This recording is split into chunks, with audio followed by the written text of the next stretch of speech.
So this whole period of time since leaving Honduras and getting to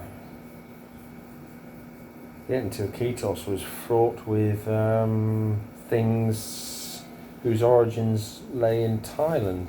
Well, actually, no, before that, they lay in the last dieta, it turns out, which is why it's been shitty first 2 weeks in Iquitos and a shitty 8 months with my skin.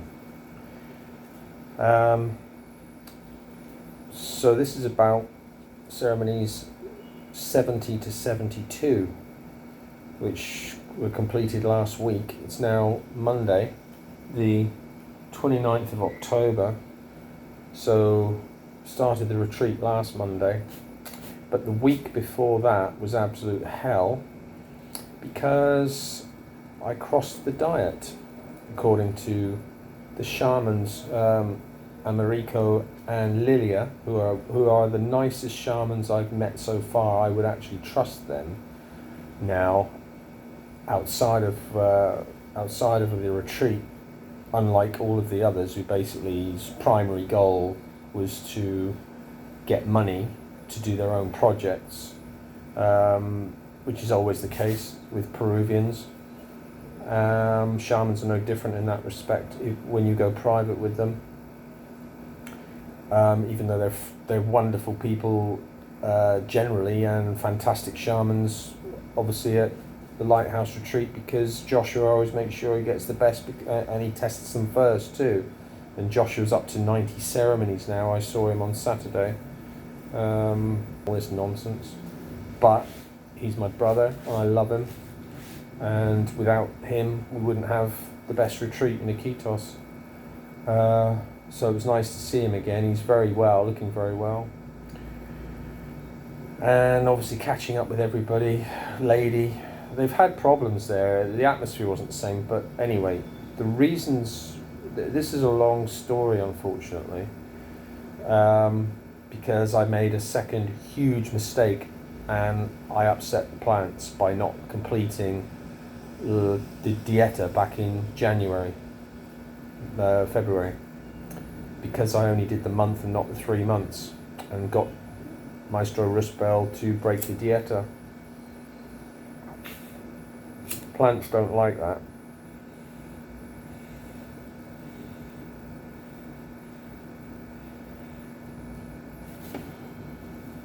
So basically, I could waffle on about this for so long because there's a lot to tell, but I'll just get on with it, because just do a short version. Basically, the upshot was, because of something I got up to in Thailand, it involved a witch, as it turned out, and that transferred a huge demon to me, which is why, and the time frame fits exactly in retrospect. In my first ayahuasca ceremony last Monday, I got shown a demon inside me, just the face, a cross-section of my body looking down on it, with this huge demonic face looking back at me.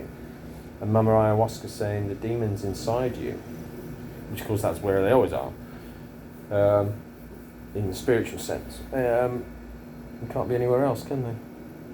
And so when I told them that in the sharing circle, they became aware of it, and then after Wednesday's ceremony,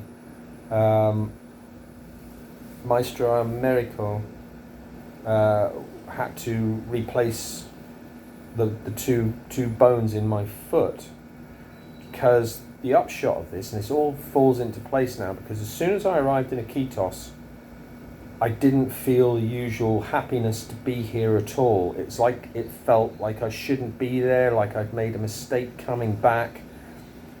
There wasn't the same kind of... I feel Mama Ayahuasca as soon as I arrive.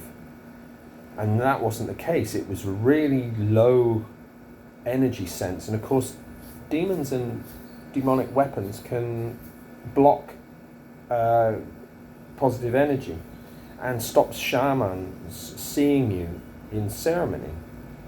Because of that, I've had that experience with Riber Alta last year. So anyway, the upshot of it was, because I didn't finish that dieta, I crossed the diet. They call it crossing the diet when you don't complete the diet. And then they say the plants get jealous, and that's the wrong translation really. It's more like they feel disrespected for you not completing something that you said you would commit to. And of course this again all comes down to lack of information, my lack of Spanish, to make sure you get exactly what the information that you need, because the shamans privately won't volunteer the information. They don't spell out, you know, it's not like doing a fucking academic course when you do shamanic level dietas. So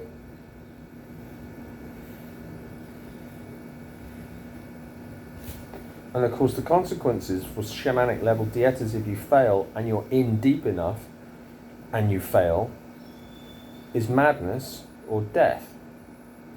And of course I didn't think that would be the case on my first 3-month one, because when I got to Pucallpa with Maestro last February, Maestro Rusbel, he told me, which he didn't tell me before, again because they reel you in a little bit because they want your money, he told me that I'd have to do 3 of those 3-month dietas, 1 more, and the other guy that I was with, Griff, he said he'd had to do 2 years, because obviously he's done nowhere near the amount of ayahuasca that I've done over the last 3 years.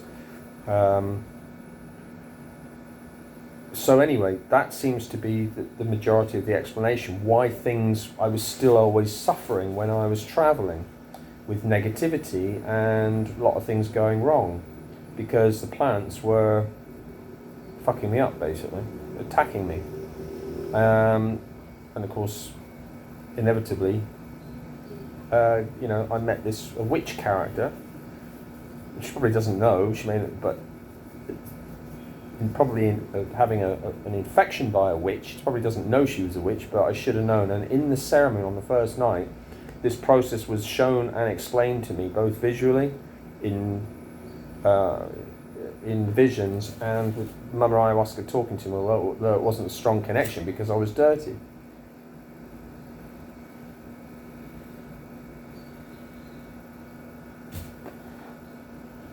Anyway, the broken foot came about because as soon as I got to Iquitos, everything went wrong. The first night, I'd had a nap as soon as I got there. So the only thing that went right was finding this room, because it's the first quiet room I found in Iquitos ever. And Andy's really nice on the door. He's a really good fella. So the first night I went to get money out, start to pay for the retreat, took out $300 and started counting it. Sunday night, no, when did I arrive? Tuesday I arrived.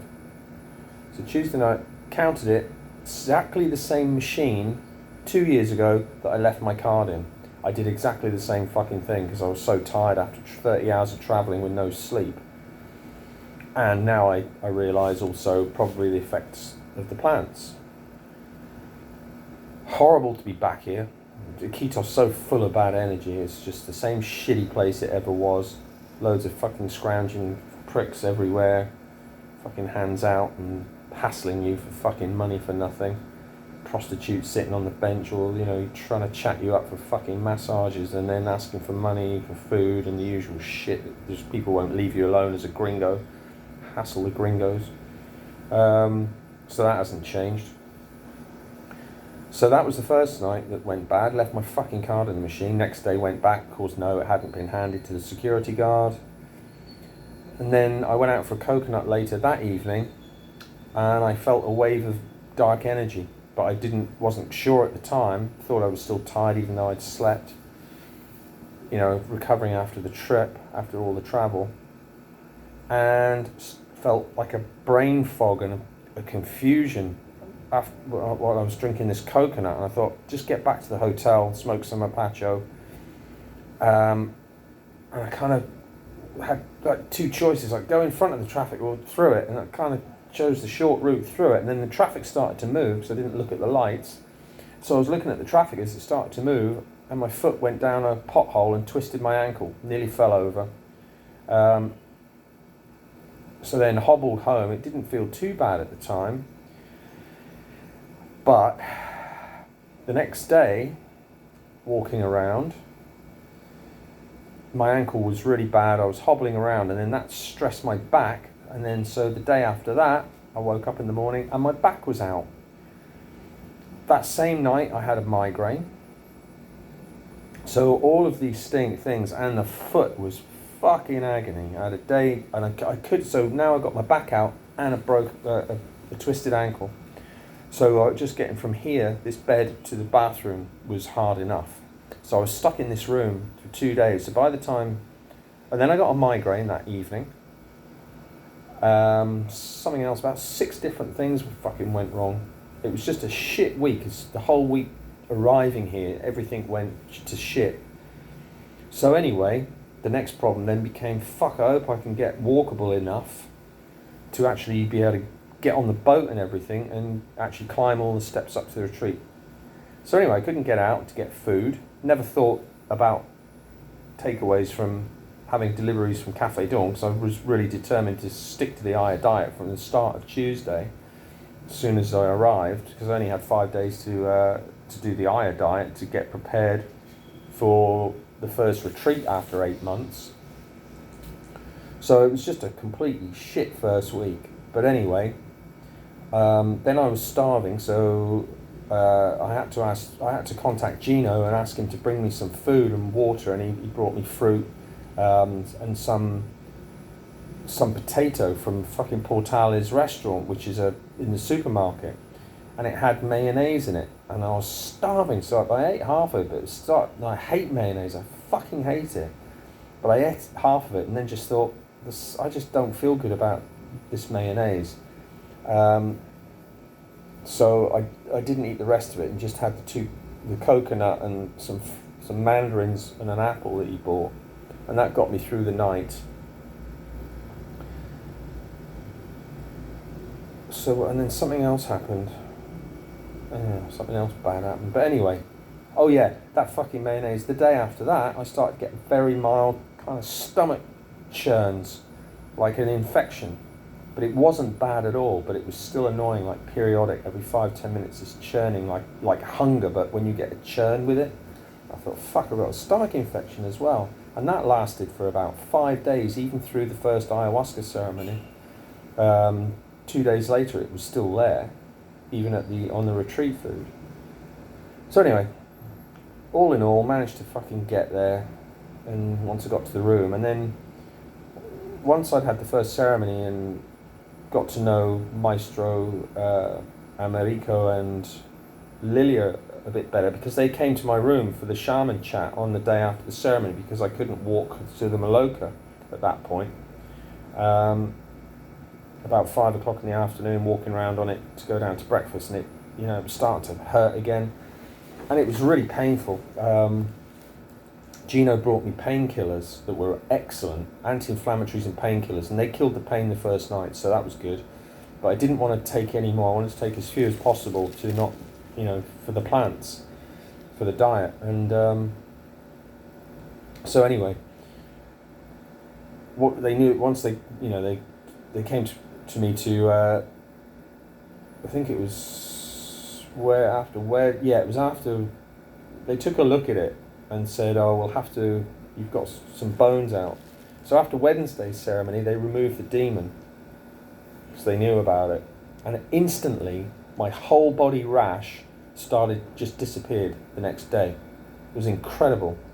So that demon was causing that rash. And that fell into line with when I met that witch. It was around about the day after, remembering back. And I remember seeing different people that I'd met in the vision on Monday, and as soon as she popped up in it, I thought, I knew. I said, shit, it was you. I knew that I shouldn't have had any interaction with this person, because there was something about her. But anyway, so I knew who it was, and that's where this demon had come from. And Maestro told me when he removed it on Thursday daytime, when I spoke to him, he said you had some horrendous levels of bad energy. He said, taking the bad energy, he said your breathing was actually low in the ceremony, and then as the ceremony went on and the cleaning continued, you raised back to normal. And that was when, in that ceremony, I started to feel like I was coming alive again.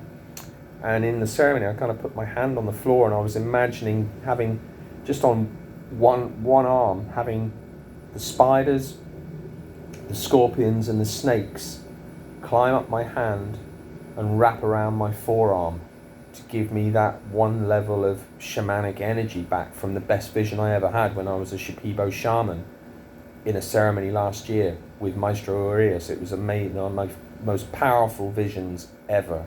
It was wonderful when I was given the status of honorary shaman by Mama last year, and dancing with him and helping him in the ceremonies and I had a face of a Shipibo shaman. It was incredible. So I kind of got this one arm back, and then I also remembered spiritual fire, and I'd completely forgotten about that, the demon no doubt, in ceremony, and turning on the spiritual white flames of spiritual fire for protection and to destroy dark energy. And then on Friday night I did the second arm and got my two arms back, kind of thing, in ceremony. So it was just, they were nice, and they were the smoothest ceremonies I've ever had. And what was also really incredible and weird this week, because Maestro Americo is an older man and he's a lovely guy. We had a great chat. Thursday when he came, must have been Tuesday, he started to fix or maybe Wednesday before ceremony, he started to fix my foot, and he pressed the first bones in on the top, the first bone that had been dislocated. So he was massaging with his thumb, and that was fucking agony, man. For about 10 minutes I had to go through that as he's pressing this bone back into place to get it replaced where it should be from the dislocation. And then he left a painkiller on the table, but after he replaced that bone, I didn't have any more pain in my foot, so I didn't take it. But fortunately I kept it, because I needed it, it turned out, when I got back to Iquitos. When I spoke to Gino after he fixed my foot the next day, he said, Maestro told me he's got one more to do tomorrow after Cambo. And I was like, oh, fuck, really? Got to go through that again? And it turned out it was the bone underneath the one that sticks out on your ankle. But it wasn't so bad, that one. But it was just him on his own then. Because when he set the first one, Lilia sat in my room as well with Lady to translate, and that's when they discussed, and I told them about my 3-month dieta with Rusbel, because she's the one who brought Rusbel she's good friends with Rusbel from Pucallpa, knows him very well, and she was the one who actually got him the work here last year, but I'd never met them before. They did retreats when I wasn't there. And she's lovely. She's a lovely woman. And he's a wonderful guy too. They're the nicest older shamans I've ever met. They're just wonderful people, genuine. So that's when they talked about crossing the diet and making the plants jealous. If you cross the plants at this level, at shamanic level, dietas, you're going to pay a price. Like I did, even not at shamanic level, like I did 2 years ago when I drank at Christmas after 20 ceremonies, and I ended up in the clinics for 2 weeks with salmonella and the flu. And as far as I was concerned, I thought I was going to die. That's the worst ever thing that's ever happened to me. And that was after 20 ceremonies and not even a shamanic level dieta. I'd only done a couple with fucking evil Damien, the horrible shaman bastard. And obviously I suffered a nervous breakdown after that as well, so that's why I was stuck in that hotel at $300 a week, and that cost me that 2 months there to recover enough to be able to get to a retreat and get fixed again. That cost me $10,000, and that's why I'm skint now, because I'm down to my last. But anyway, the last dregs really maybe get me through another 3 to 6 months if I'm lucky. So anyway, as far as the actual ceremonies go, they were really smooth, and I was really surprised. I didn't have diarrhea or vomiting all week, and I found that really strange after 8 months, so I must have internally still been really clean. And then the integration that has gone on from ayahuasca, despite crossing the dieta plants, which were mapacho, albahaca, and pinon colorado. You know, mapacho is the second strongest master plant. So you cross those guys, and pinon colorado is another strong one. I don't know anything about albahaca. It's a lovely plant, because we planted it outside the hut, but it died. But the pinon colorado didn't.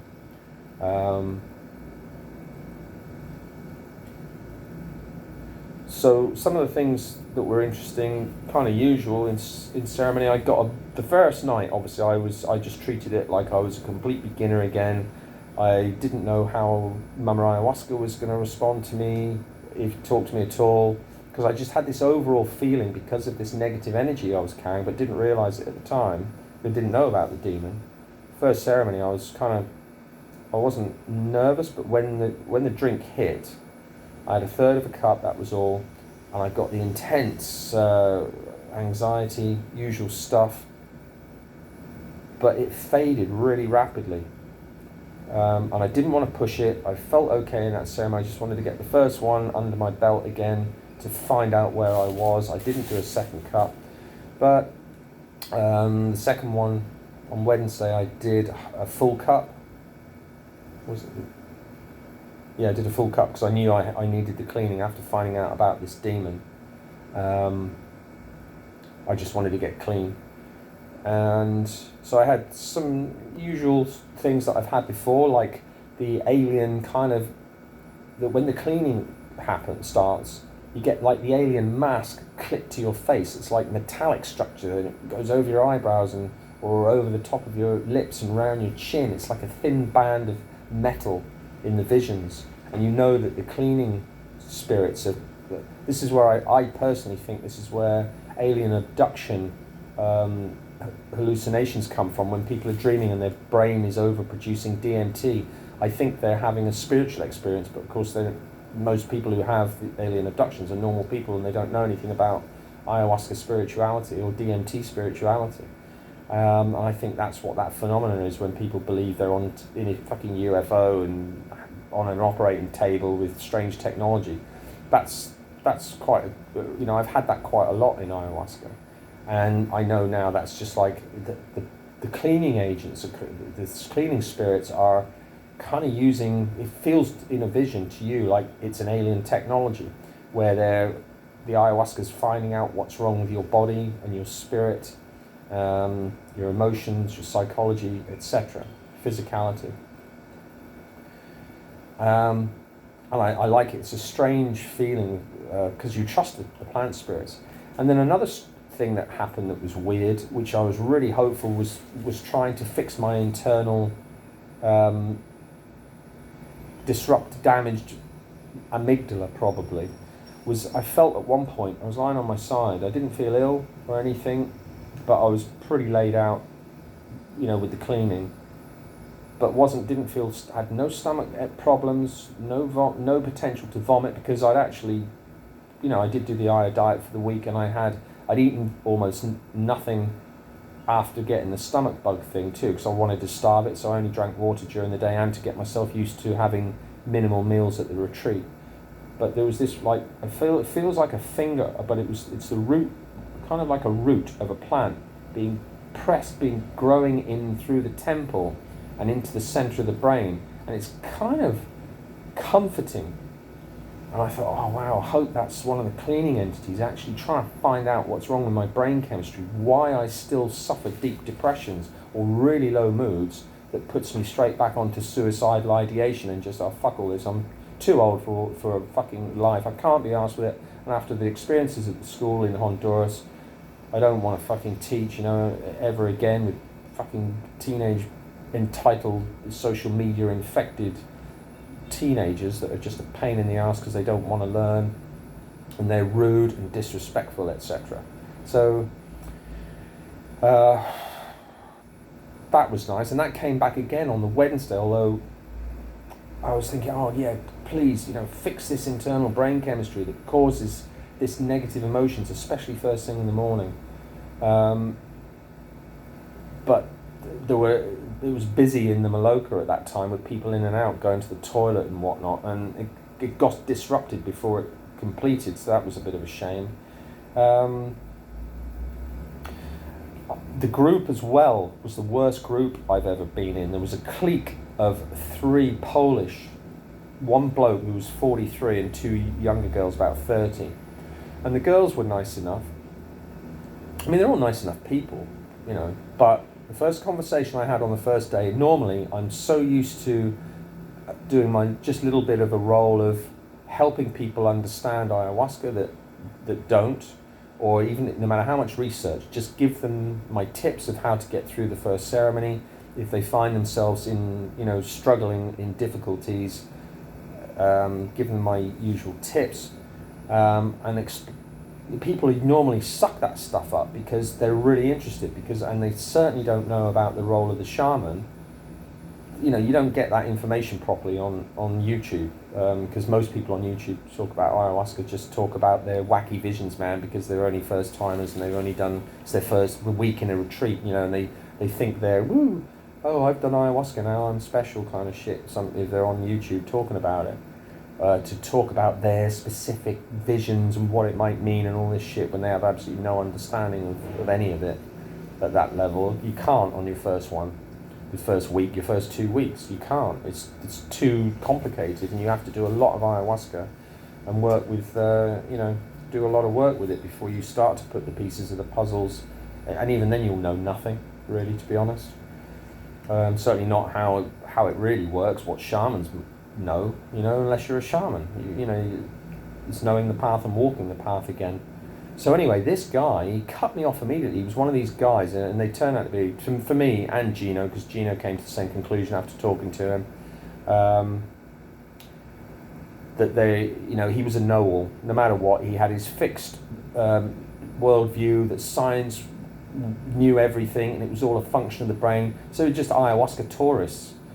There was a nice older guy, 63, Jeff from the States. He'd done the previous week there, and he did complete the second week, and he was a nice guy, but again, not too open to the spirituality side of it in terms of having it explained, because he said, oh, he was an ex-Navy man for 10 years, US Navy, so very fixed in his political outlook and against Trump and all this stuff, and but nice. He didn't let it bother him. He's retired, and he'd had a hip problem, and he did the Kambo, and that really worked for him. He felt pain relief in his hip after doing Kambo, so he definitely wanted to do more. So we all did Kambo, but anyway, back to this first guy before I digress all over the place as I usually do. I started talking, we were talking about spirituality, and this guy was just immediately contradictory. I'm just thinking, what the fuck are you doing here? And when they were talking to Christian, one of the girls joked about, oh, how long should it be before you should leave, have not done drugs before you do ayahuasca, kind of laughing as though it's the other guy. And I just thought, you're fucking, I really just got the impression they're having a good time, they're traveling, they're drinking, they're going to parties and stuff. They were very buoyant people and like to laugh sort of thing, but I thought, you guys, you haven't prepared at all. And with his attitude confirmed that. I thought, you haven't prepared, you've not done the diet. And then what clinched it for me was the day after the first ceremony at breakfast, there was this horrendous fucking fart smell. It stank. That's not normal ayahuasca. It smelled like people who, if you've ever known people that drink and consume amphetamine, speed, it's worse than the worst eggy fart smell. And then that just took over the whole breakfast table, and he immediately got up and left quick, like as though he was going to shit himself. Of course, probably diarrhea from ayahuasca.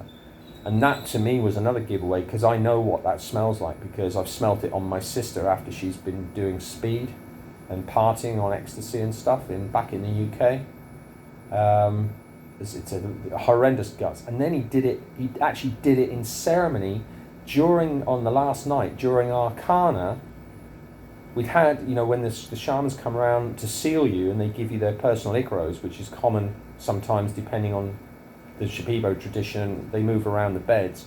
But on Arcana, this night was different with, they were slightly different, Americo and Lilia.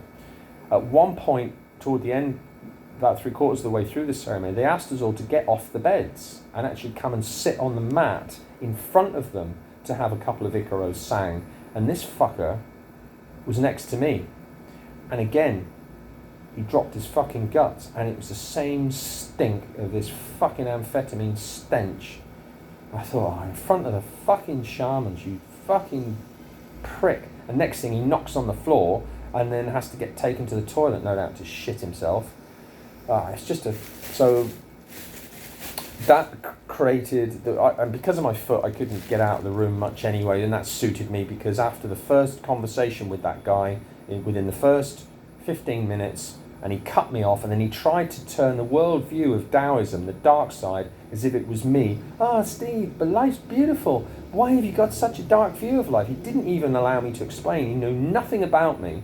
And so I put that in perspective after thinking about it, because it triggered me. And I just thought, I'm just going to end this conversation. It really triggered me, and I just thought, you fucking disrespectful prick.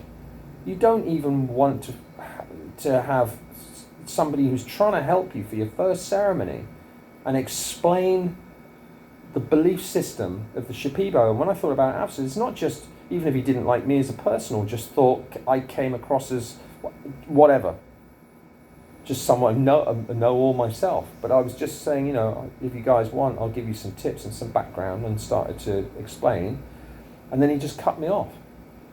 And then afterwards I thought, but when he sort of talked about, the yin and yang side, which is intrinsic to the belief system of the plants, of all ayahuasqueros and curanderos, as far as how the plants work, they're both dark and light, which is why they can be used for malice in black magic, or for love in healing with ayahuasca. But that's the job of the shaman, to block the dark side of the plants and only allow the good healing energies to come in to remove your dark energies so that you heal. So anyway, I thought later on, when I should have given the analogy of, and said to him, well, I should have said, well, why are you here? If you don't believe in any of the spiritual aspects of the tradition, you're wiping out the whole tradition of 5,000 years or more of shamanic culture in the Amazon jungle. And if you don't believe that, and your science can explain everything, because at one point I said, scientists will never be able to prove spiritual energy, because they'll never be able to build a three-dimensional machine that could ever detect it. And this arrogant fucker said, I think one day in the future, science is so good, the world's never been better, more people are out of poverty, and all of this stuff. And I just thought, you're straight out the fucking UN fucking handbook for your brainwashed fucking woke future kind of shit. He was a very intelligent guy, a very educated guy. He ran his own business. He spoke really excellent English. But he was just an arrogant fucker who just, had his worldview, but it comes to ayahuasca. And I wish I'd thought at the time, I thought about it afterwards, I wish I'd have thought, because I was talking to Jeff about it, and he said, he didn't bother you much then. Because I thought, you come here, you come to do ayahuasca, you've done no preparation, you're an ayahuasca tourist. I said, and then you go and negate thousands of years of cultural healing traditions of the Shipibo and all the other tribes in the Amazon, and shamanism in general. And I said to Jeff, I wish I'd thought at the time that, if you believe that about ayahuasca, why'd you come to a retreat and spend $1,000 for a week in a retreat when you could just go to Belen Market and buy a bottle of fucking ayahuasca for 20 soles and sit in your room and drink a glass of it and see what happens, if you think it's all just chemicals in the brain. And then Jeff said to me, I said, what, you can actually do that? I said, yeah, you can go to Belen Market and buy a bottle of ayahuasca for 20. I said, I don't recommend it, of course. And he went, oh no, definitely wouldn't want to do that. You know, and sit in your room and see what happens. Fuck all, and you just feel sick and probably vomit and probably have the shits. And also, if you're really unlucky, you might get infected with fucking demonic level energy for drinking ayahuasca and without the company of a shaman to protect you. You know, I wish I'd thought of that, but I just didn't want to talk to this guy after.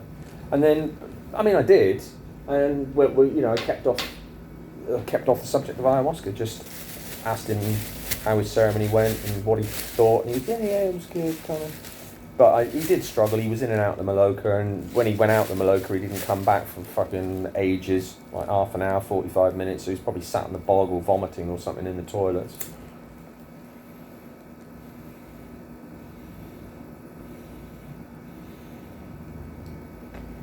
So consequently, I just wanted to stay away from them then. The girls were nice enough, but again, they were travelling as a clique. And they were a clique within, so there was no group unity at all. They just kept themselves to themselves and spoke in Polish, and so I just was you know, and even when on the last morning, I said, oh, how was everyone's ceremony? And they said, yeah, good. The girl, again, she was a bit, she reckoned her grandmother was a white witch in Poland and this sort of thing, so she kind of felt she had spiritual kind of connections and this sort of thing. And after one ceremony I said, oh, you know, how was your ceremony? She said, oh yeah, good, I got some answers. She said, oh, my spiritual animal is a snake, so she thinks she was told. But of course, again, first timers, a lot of ayahuasca visions contain snakes because it's emblematic of Mama Ayahuasca. She often appears to people as herself in the form of a snake. It's endemic within the visions of ayahuasca for many people. It's a symbol of ayahuasca, as Mama Ayahuasca showing herself as a talking snake. I've had it. She appeared to me one time in a ceremony. She showed me the dark side. She was a snake, like a cobra, kind of standing upright, completely half and half, black and white down the middle. And then she'd speak to me as the loving Mama Ayahuasca, but then speak to me abruptly and very curtly or slightly malicious when giving lessons about mistakes, and quite very harsh. She's done that to me in a ceremony before, to show me what she is as a plant spirit, because all the plants are dark and light. It's yin and yang. She's explained to me that yin and yang is built into the fabric of the universe, you know. And of course, but anyway, couldn't explain all this shit to this guy because he just cut me off and made it personal that I had a negative worldview. He said, oh, I can see you've got a very negative worldview. Steve, you should lighten up, you know. The world's a beautiful place. Life is, you know, and I just was so shocked by it. I just thought, fuck, you know. And unfortunately, sometimes like that, I without being nasty, and of course you don't want, you know, that's the last thing you want to be, is get nasty with people. You're there on an ayahuasca retreat to bring out the best in yourself and other people, and you certainly don't want to, on the first fucking hour of, you know, them arriving in the retreat, get in an argument with somebody. You know, I just wouldn't do it anyway, you know. So anyway, it was just, you know, not a good retreat. But I'm also aware that everything's done for a reason, which is what I try to explain to people. Even no matter outside of the actual ceremonies, as soon as you're in the retreat, things happen there for a reason. Interactions with people happen for a reason, because there's always a lesson, whether it's about you, them, or something else. You know, you always learn something about yourself, as far as making a mistake or something about some negativity that's still left in you to learn from. So anyway, I just thought, right, I just don't want to be anywhere near these guys. And with my ankle, it worked out that, you know, I couldn't interact with them because I didn't go on the jungle walk or the boat trip because of my foot. I've been on them so many times I didn't want to go anyway, and I was quite happy for the space. And Jeff kept himself to himself most of the time too. He was next to me in ceremony. The other three were in the other beds. And so that's pretty much it, really.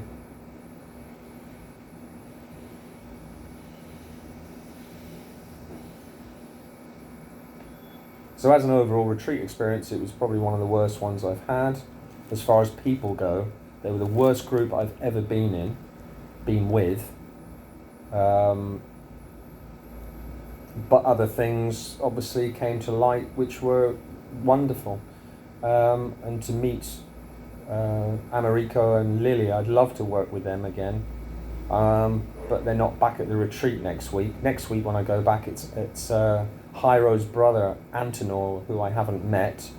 But unfortunately, talking to the shamans, they said that I would have to do at least another 2-week dieta to appease the plants. So that was unexpected. And of course, with money, I'm thinking, oh, fuck.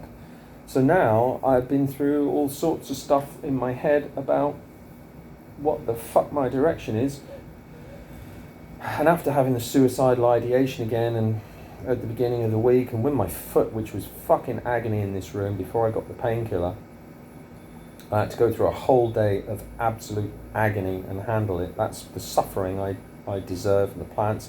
And then it continued anyway after the retreat. Got back here, everything was great, felt in good space, and then I went out to food, and then I got back, and then the internal the toe bone on the outside of the joint started to hurt like fuck as well, which didn't hurt at all the previous week. So whatever happened with my ankle also must have taken a bang on the joint, and that was all swollen, and that hurt like absolute fuck as well.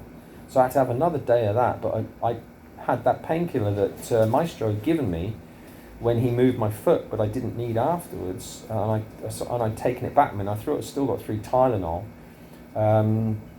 So after coming back from food and that kicked off, I had that and slept again for about 3 or 4 hours, and that removed that pain, but it's still sore now. So my foot took a fucking hammering. The plants absolutely clobbered me, and with the demon on board. So, suffering again, pain and suffering again, the mark of my life, of my whole fucking life, has been nothing but pain and suffering in that respect. So much of it in 60 fucking years. And you just get sick of it, and you think, Eve, when is this going to end? $100,000 fucking dollars, 3 years of ayahuasca, and I'm still suffering. And it's like, is this ever going to end? And then came to the conclusion, well, even the plants turned on me. Just don't have any expectations about ever having any help until I either walk away from all this, which it's time to do that in one respect, but now I'm tossing up the idea of, well, I've come so fucking far and suffered so much, and I've had so much suicidal ideation and wanted to die so fucking often. Why don't I just shit or bust the whole lot? I'm sick of it, all this. I'm sick of having this negative fucking mental outlook and being unhappy. All my travelling, most of the travel, people think, oh, you've had 3 years to travel, wow, how lucky you are. It's been fucking shit, most of it, because of my fucking headspace. And travelling on your own's not fun. So I'm starting to think, just do a fucking 3-month dieta, and if I go fucking crazy or die, so be it. I'd rather fucking complete the bastard, or fail, and fucking die this time, and it would probably be a horrible fucking death too. You can get it over with or come out the other side. As scary as fuck as it can be. Shamanic level dietas, and if I've got, fuck knows, at least try and do one more, and complete the one that I failed last year, but of course I won't be able to go back to Rusbel for that because I don't trust him anymore.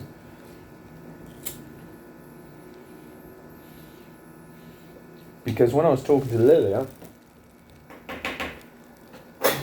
turns out most of my plant dietas probably weren't done properly. The ones I've done with Hyro here for Ayahuma, when I explained the large seed, and I said, I did a week of that, she said, that's not correct. You said you should do that for 3 months. So I reckon this is the fucking problem with shamans when they're not contracted for a retreat and you go private with them, they don't give a fuck about gringos.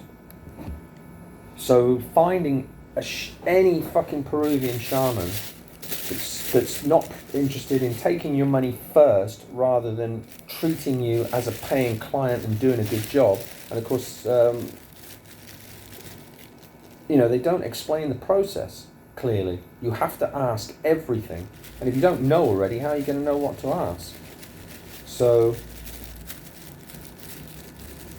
and when I told Lilia, I said, well, the day I decided to finish that 3-month dieta last year, I just decided because I genuinely thought that I was going to go crazy. That fucking frog was driving me nuts, and I wasn't fit enough to do it in retrospect back then. I still had too many issues myself. I shouldn't have done that dieta, but he was fucking adamant that I was clean enough to do it because he was building his fucking Maloka and wanted the $2,000. And of course, me being Mr. Naive, and he's such a powerful shaman, and I loved him in working in the retreat. He's the best shaman I've ever had up till now, and a great guy. It's, in that respect. But of course, when they're during the day and they've got their own projects and they're starting to think about their own gain and their family, getting their Maloka built and house improvements or buying another tuk-tuk or whatever the fuck they're trying to achieve materialistically, you become secondary as the gringo. And of course, you're not part of their whole traditions that they've grown up with. You got to learn Icaros and stuff like that, and then you're on a dieta and you're taking ayahuasca and you're going through your own stuff too still. The shamanic dietas are fucking difficult, and they're difficult for a reason, because you're given the power. If you complete and become a shaman, you've got the power of life and death over other people. You can kill people spiritually. So it doesn't come lightly as a gift, as an achievement. Unfortunately, still fucking many of them still turn dark, or at least they become possessed by greed after they become shamans, but there's no retribution for them in the spirit world. There's no justice. This is where I've always had these arguments with Mama Ayahuasca, that the whole actual basic design of the universe is fundamentally flawed and tilted toward the darkness. But talking to Master Americo, I wish I'd recorded that conversation. The phone was on my bed. I didn't want to interrupt him, and I couldn't understand most of what he said, but boy, I got the gist. And when he was talking about, and he was such a gentle, really just a lovely guy, and being older, it just hasn't got that animosity about him. When I spoke to them in the sharing, in the chat, and I was talking to Lilia, and saying about my experience, and I actually said it, and I said, in my experience, said what I've just said about, not having confidence in shamans once you go private with them, because it's always, as a gringo, it's always about the money first. I said, I know of the last head shaman from the Temple of Light, worked with him, and I heard a story from another girl who'd worked with him, who knew him, because she'd worked there. And she did a dieta with him, and he stole 500 soles from her purse when she was asleep after an ayahuasca ceremony, private. And Maestra Lilia said she heard of a shaman that stole 7,000 euros from a client one night, or however, after when he was private with her. They're fucking arseholes.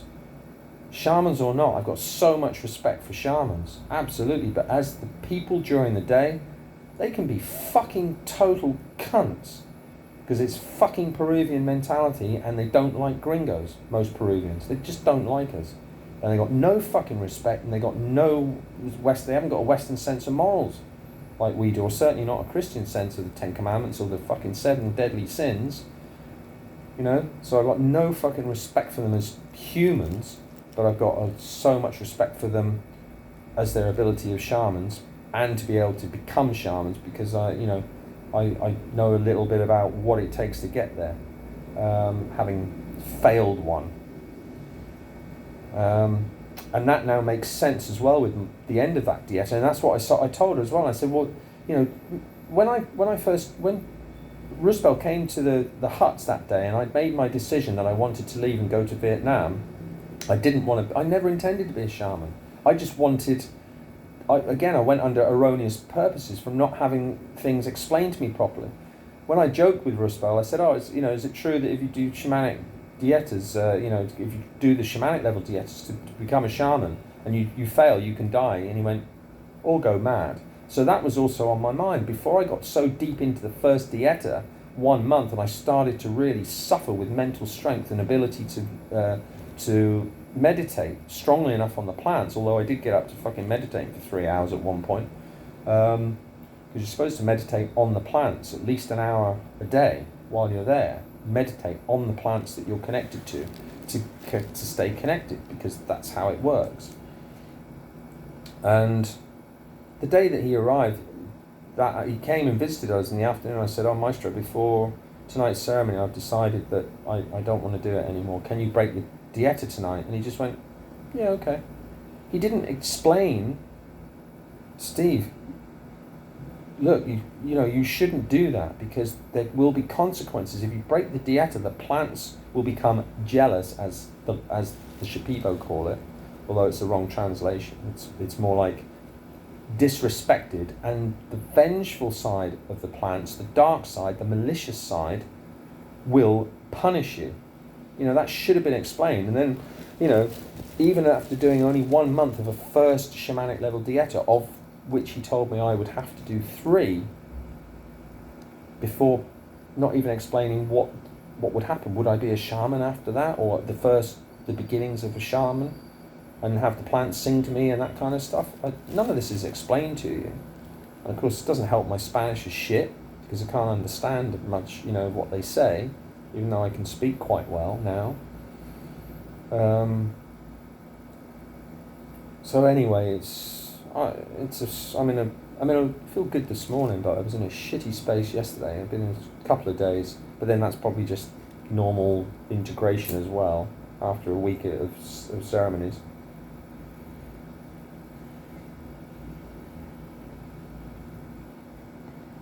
So now half of me is just saying, I need to get more information when I go to the retreat next week. See, Antonor's different. He's Kakama. He's not Shipibo. And Gino said, I'll talk to Antonor. But of course, I don't trust Antonor already. I haven't even met the guy yet, because he's Hyro's brother. I explained to Lilia that when I did a week dieta with Hyro, $1,200 fucking dollars, it wasn't correct. He brought his family. He's got a fucking 2-year-old brat kid running around the joint, screaming and fucking banging on the floorboards and running around the restaurant space at this place where we were when we were there on our own, and just so he's there with his family. His wife's cooking the meals, and I'm supposed to be on a dieta in fucking silence. And when I told her that, she's like, no, that's not how it should be done. And I knew that, middle of fucking nowhere, 6 hours fucking boat trip from Iquitos. I'm sick of all this travelling.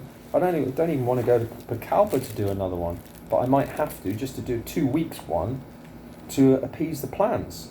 And although Lilia and Americo said, we'd really like to help you, said, but our schedule, we haven't got the time now.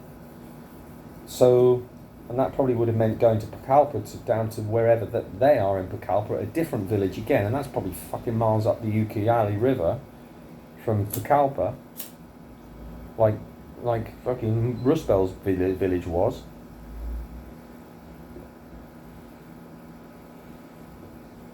But anyway, got shitloads to mull over about. But all I can do, and Mama and Ayahuasca had told me, she said, Steve, when you go on the dietas, I'm not going to be any help to you. She said, it's between you and the plants. And the plants will dictate the process. I mean, she's still there in ayahuasca ceremonies that you do on a dieta. And she'll still talk to you, but she's made it very perfectly clear, which is before I did the dieta, she came in a ceremony and one time and said to me, Steve, are you absolutely sure you want to do this dieta? And I hesitated. And she said, Steve, You've got to be absolutely sure. But again, she doesn't explain the consequences.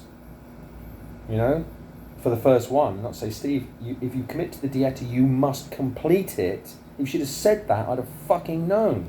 And this is the problem, because you never get the full information that you need, either from the shamans or even from Mama Ayahuasca herself. So it's really frustrating. Of course, with the cultural differences, I mean, you know, fucking Shipibo shamans or any shamans, they start young. They've got families, or you know, their fathers, their grandfathers, their uncles. They've been surrounded by shamanism since they were kids. They've been grown up hearing the Icaros. You know, and when you're on a diet, you're wiped out. You have fucking no energy. You're on the diet. You've got to try and learn Icaros. You've got to stay, meditate. You're getting bitten to fuck by mosquitoes out in the jungle. You know, it's not easy by any stretch. You know, they're super difficult. Even for the Shipibo, when they've done them, they say afterwards, oh yeah, you know, shamanic dieta's not easy. You know, the price of being able to heal people as a spiritual gift comes at a heavy cost, and you've got to pay that price. That's the way it works. And that's the same in all shamanic traditions. There's always the edge of death involved if you read a book on shamanism.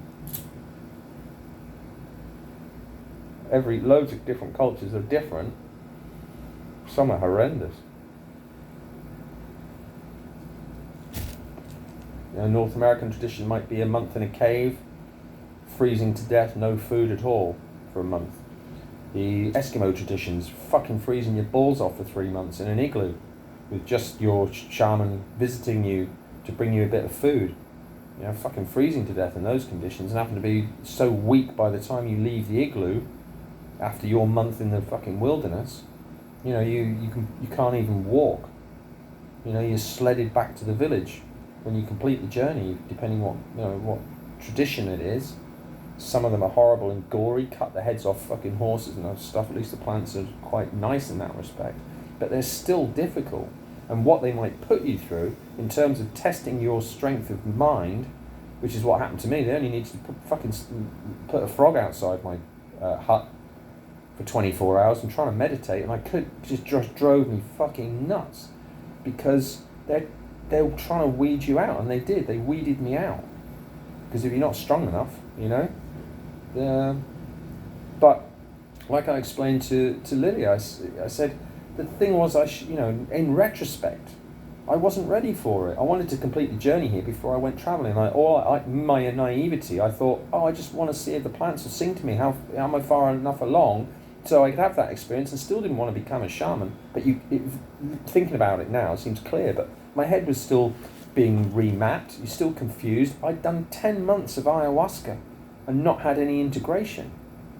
I'd had 3 months off travelling, and then the third month I did a retreat in Riberalta. So really, I'd only had 2 months integration after the best part of, it was 6 months. After 6 months of ayahuasca. So I needed integration at that point, and because I was still suffering, needed stuff cleaned up myself, and you need time to rest. And I went straight into a shamanic level dieta because Rusbel asked me. The first time I refused him, and then the second time, and they've always been hinting, you're going to be a shaman, Steve, you're going to be a shaman. And you kind of, I was always thinking, I'm too old to be a shaman, I can't fucking be a shaman. But again, they talk you into it in some respects because they want your money. So it's a really fucking dicey game. But I'm so far in now, it almost seems like, everything that I've done, all the money, the 3 years, would be just a complete waste, and I've got no future anyway. So I'm in a real fucking dilemma now. And I got absolutely bollocked by Mama Ayahuasca, the dark side. She fucking bollocked me, and in visions she turned into fucking House that I've been binge watching, and she was fucking Dr. House, and then brought me to her little palace area where I've been before, but then got the dark side of her, and I got absolutely fucking roasted. I got the bollocking of a fucking lifetime.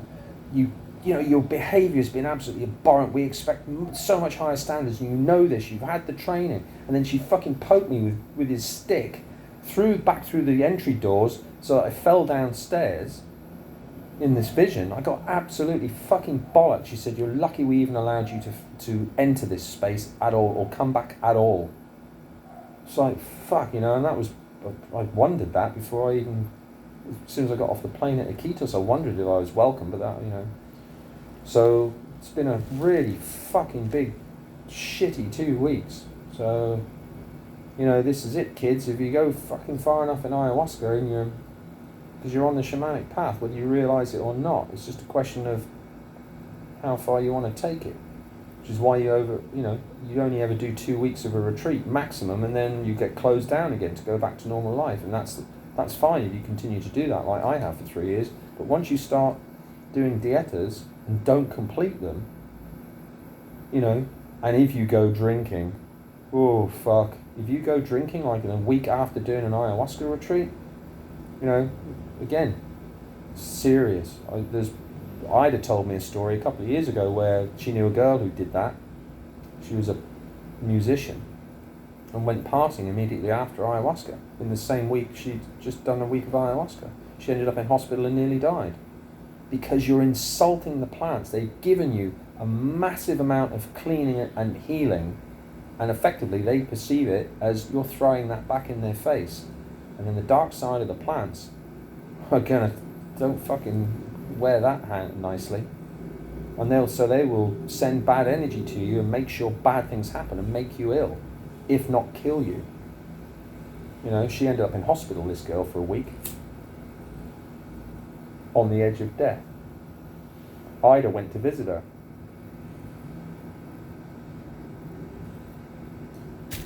Sat by her bed praying for her. She pulled through, as I did, but I fucking was convinced I was going to die. I had a heart rate of 200 BPM for a week, plus the anxiety off the fucking charts. It was hell, the worst hell I've ever been through, even in ayahuasca.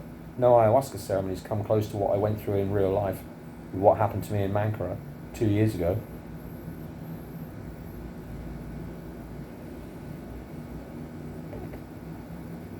So, twin, if you're watching this, I'll send it to you. There's the lessons of what you're really dealing with, when you get deep enough in.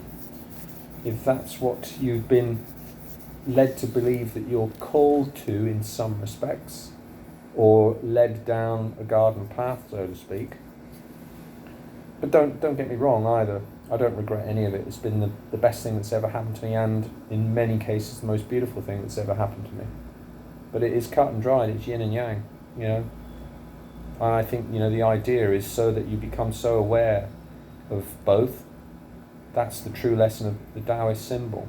You walk the line between the two. That's the optimal path in life, as Jordan Peterson explained, which I try to explain to everybody else. And from a year ago, why I wear the yin and yang. Because it's fundamental to the universe, and that's the way you should conduct your life. Perfectly walking between the line between the two. Too much of one or the other is not optimal.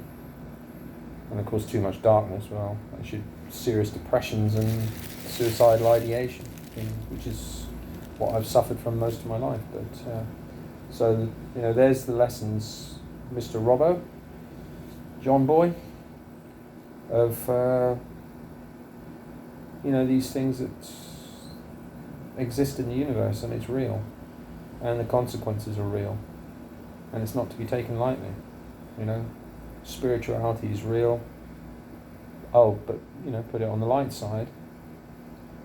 When I they had this lovely conversation with Americo, and he told me about the pinnacle of shamanic ecstasy. Just the way he described it's just when the sort of kingdom of heaven, the most beautiful place and experience you can possibly imagine in human form. Enlightenment, incredible. But for us mere mortals to get there through the fast path of ayahuasca,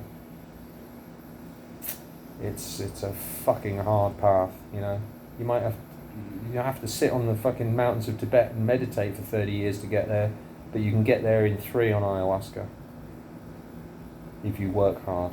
and you've got obviously got the funds to be able to pay for it all, and you don't get sidetracked by all the shit. I mean, it could, in retrospect, all of this could have been done if everything had just been perfectly laid out, which is just obviously hypothetical because life's not that simple, and there's also malevolent forces always at work to break you off that path.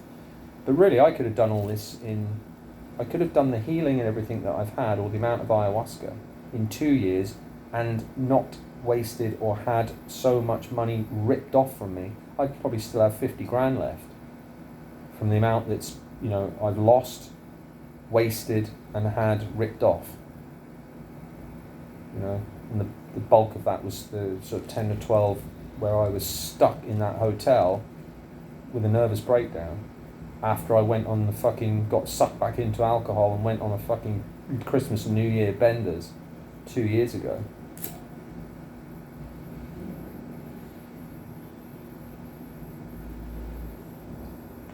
Because I couldn't get out of the hotel, I couldn't function. Eventually managed to get it together enough and had to force myself just to get on a bloody plane and get back to Iquitos and go to a retreat and get fixed again, which happened after the first ceremony. And that was when that shamana, that flower of life, when I explained to her what happened, she said, "Don't worry, we'll fix you." She said, "But if you ever touch alcohol again in your life, you will die." Needless to say, I haven't. But anyway, I'll get this uploaded.